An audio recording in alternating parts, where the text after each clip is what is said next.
Hello students, good evening.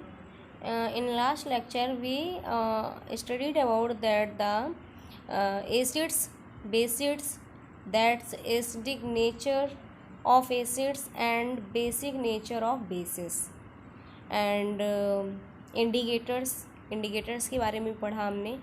सो indicators में हमने पढ़ा टर्मरिक के बारे में. हमने आपसे कहा था कि आप एक्टिविटीज़ को रीड करिएगा तो एक्टिविटी में आपको पता चलेगा. तो सबसे पहले था turmeric as a indicator use किया जाता है और आपको ये एक्टिविटी भी दी गई है तो इंडिकेटर के रूप में यूज़ करते हैं. And the next indicator is china rose की पेटल्स को भी हम इंडिकेटर्स के रूप में यूज़ करते हैं. अब चाइना रोज़ को यूज़ करते हैं, इसके लिए देखिए आपको एक्टिविटीज़ दी गई है. चाइना रोज़ की जो पेटल्स हैं उसको एज ए इंडिकेटर यूज़ करने के लिए आपको ये टेबल दी गई है और इसमें सोल्यूशन है lemon juice, orange juice, vinegar, milk of magnesia, baking soda, इन सब का lime water, sugar, common salt.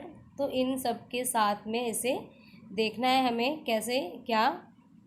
सबसे पहले हमको देखना है इफ़ेक्ट क्या है, ठीक है.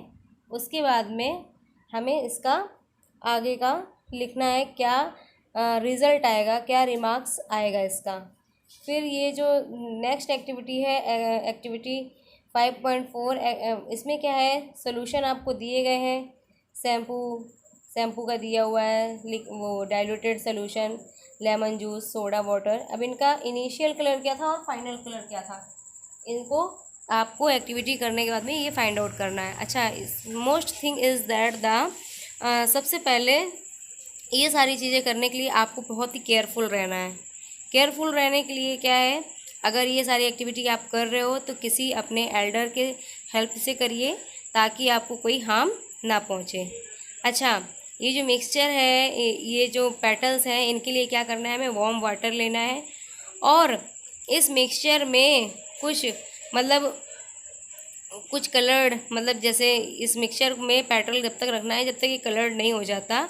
और अब ये जो कलर वाटर है, अब इसको इंडिकेटर के रूप में यूज़ करना है, ठीक है. अब इसमें आप को इंडिकेटर के रूप में यूज़ करेंगे तो जो दूसरा सोल्यूशन है हमारा, जैसे शैम्पू है या लेमन जूस है, अब उसमें इस इंडिकेटर को जो भी हमारा सोल्यूशन मिला है उसमें इसको हम क्या करेंगे, ऐड करके देखेंगे क्या इसका फाइनल कलर आ रहा है और फाइनल एक्टिविटी में क्या रिज़ल्ट आता है.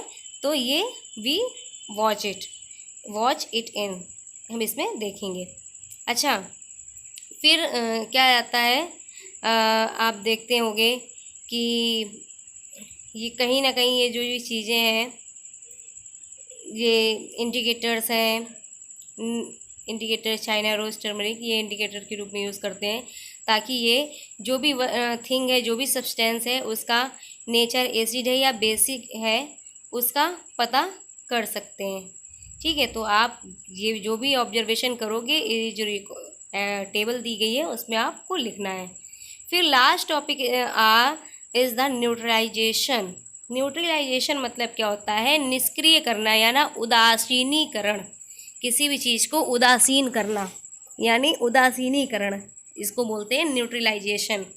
जो उसका जो भी प्रॉपर्टी है, एसिड है या बेसिक है, तो उसकी उस प्रॉपर्टी को ख़त्म कर देना. So we have learn that the acid turn blue litmus red and basis turn red litmus blue. हम सब ने देखा कि जो एसिड होता है वो ब्लू लेटमस को रेड में टर्न कर देता है और जो भी रेड बेसिस होते हैं वो रेड लिटमस पेपर को ब्लू में चेंज कर देते हैं. तो हमने देखा कि जो एसिड है, एसिड को जब हम मिक्स करते हैं बेस के साथ में, जब कभी भी हम एसिड को मिक्स करते हैं तो हम ये सब चीज़ें देखते हैं कि क्या होता है जब एसिड में बेस को मिक्स करते हैं. सो अब हम ये इंडिकेटर जो है उसको we are going to use an indicator you have not used so far. It is called phenolphthalein. phenolphthalein का आप देखिए एक्टिविटी 5.5 में phenolphthalein के बारे में पढ़ा जा रहा है, तो आपको पढ़ना है. कह रहा है when an acidic solution is mixed with basic solution, जब कोई भी एसिडिक सोल्यूशन को बेसिक सोल्यूशन के साथ मिक्स किया जाता है, बोथ द सोल्यूशन न्यूट्रलाइज, दोनों सोल्यूशन क्या होते हैं, न्यूट्रलाइज हो जाते हैं। The effect of each other, दोनों का एक दूसरे का जो इफेक्ट होता है वो न्यूट्रलाइज हो जाता है। When an acid solution and a base solution are mixed in suitable amount, एक सूटेबल अमाउंट में जब इन दोनों को मिक्स किया जाता है, both are acidic nature of acid and basic nature of base are destroyed, acid का जो एसिडिक नेचर होता है वो भी डिस्ट्रॉय हो जाता है और बेस का जो बेसिक नेचर होता है that is also destroyed. So resulting solution is neither acidic और नॉर बेसिक, तो सोल्यूशन जो होता है वो ना ही एसिडिक रहता है और ना ही बेसिक रहता है।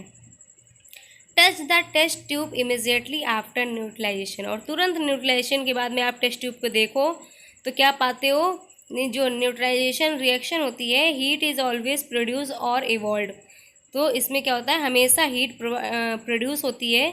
So the evolve heat raise the temperature of the reaction, जो भी रिएक्शन थी उसके टेम्परेचर को क्या कर दिया उसने, जो भी रिएक्टेड मिक्सचर था उसे बढ़ा देती है, ठीक है, टेम्परेचर को बढ़ा देती है। इस तरीके से जो नया इस प्रोसेस में जो न्यू सब्सटेंस बनता है that is salt. Salt may be acidic, basic और neutral in nature, salt acidic, basic या न्यूट्रल नेचर में हो सकता है। इस प्रकार से neutralisation can be defined as the reaction between acid and a base, acid और बेस के बीच में जो रिएक्शन होती है is known as neutralisation. Salt and water are produced in this process with the evolution of heat, heat के evolution के दौरान ये बनता है। अब आता है हमारा next topic is the neutralisation in, क्या आएगा, neutralisation in our daily life, हमारी डेली लाइफ में किस तरीके से न्यूट्रलाइजेशन होता है। सबसे फर्स्ट है इनडाइजेशन, जो इनडाइजेशन होता है हमारे स्टमक में, जो अच्छे से डाइजेशन नहीं हो पाता है that is called indigestion. Indigestion क्या है, इनडाइजेशन के दौरान हमारे स्टमक में बहुत ज़्यादा एसिड प्रोड्यूस होता है, बहुत ज़्यादा एसिड जब प्रोड्यूस होता है, कभी कभी जो इनडाइजेशन होता है बहुत पेनफुल होता है, इसलिए इनडाइजेशन से रिलीफ पाने के लिए हम क्या करते हैं, एंटा एसिड जैसे मिल्क ऑफ मैग्नीशिया, जिसमें मैग्नीशियम हाइड्रोक्साइड की मात्रा ज़्यादा होती है, उसे हम लेते हैं जब ज़्यादा मात्रा में एसिड हो जाता है। फिर सेकंड क्या है, एंट बाइट। एंट बाइट क्या है, व्हेन एन एंट बाइट, जब कोई एंट बाइट करती है, it inject the acidic liquid, जो फॉर्मिक एसिड होता है वो उससे हमारी बॉडी के अंदर इंजेक्ट करती है, हमारी स्किन में इंजेक्ट करती है, और इस एसिड का इफ़ेक्ट जो होता है, जब हम बेकिंग सोडा उस जगह पर रब करते हैं या फिर कोई कैलामाइन सोल्यूशन करते हैं जिसमें जिंक कार्बोनेट होता है, तो वो उसको न्यूट्रलाइज कर देती है, क्या कर देती है, न्यूट्रलाइज कर देती है। अब क्या है, last treatment is the soil treatment. Soil treatment क्या है, जब हमारी जो सॉइल है यानी जब हमारी फील्ड है जहाँ पर हम क्रॉप प्रोडक्शन करते हैं, जब वहाँ पर ज़्यादा से ज़्यादा केमिकल फर्टिलाइज़र्स का यूज़ किया जाता है तो क्या हो जाता है, वहाँ जो सॉइल होती है वो कहीं ना कहीं ख़राब होने लगती है। तो ऐसे में क्या करता है, plants do not grow well when the soil is other too acidic और टू बेसिक। सॉइल या तो ज़्यादा एसिडिक या ज़्यादा बेसिक होगी तो प्लांट ग्रो नहीं करेगा। When the soil is too acidic, जब सॉइल ज़्यादा एसिडिक हो, it is treated with basis like quick lime, जिसे बोलते हैं कैल्शियम ऑक्साइड, या स्लैग्ड लाइम, कैल्शियम हाइड्रोक्साइड की हेल्प से इसको ट्रीट किया जाता है। If the soil is basic, अगर सॉइल बेसिक है तो क्या किया जाता है, सॉइल बेसिक है अगर, तो इसको न्यूट्रलाइज करने के लिए हम उसको ऑर्गेनिक मैटर जो होता है उसको यूज़ करते हैं, ऑर्गेनिक मैटर ऐड करते हैं, and organic matter releases acid which neutralise the basic nature of the soil, और जो बेसिक नेचर होता है सॉइल का उसको उसे न्यूट्रलाइज कर देती है। And the last topic is the factory waste. Factory waste क्या है? The waste of many factories contain acids. बहुत सारी फैक्ट्रीज़ हैं जिनका जो वेस्ट होता है उसमें एसिड की मात्रा अधिक होती है। And they are allowed to the flow into the water bodies. और अगर इनको वाटर बॉडीज़ में जाने दिया जाता है तो एसिड्स जो उनमें वेस्ट में जो मौजूद एसिड होता है वो बहुत सारी फिशेस को किल करता है एंड दूसरे वाटर ऑर्गेनिज्म को भी किल करता है। इस तरीके से जो फैक्ट्री बॉडीज वेस्ट है उसको पुनः न्यूट्रलाइज किया जाता है बेसिक सब्सटेंस को ऐड करके। इस तरीके से जो फैक्ट्री वेस्ट होता है वो न्यूट्रलाइज हो जाता है और फिर उसे वाटर बॉडीज़ में जाने दिया जा सकता है। So it is all about your chapter, so watch it carefully. Where have you problem, so you can call me or message me.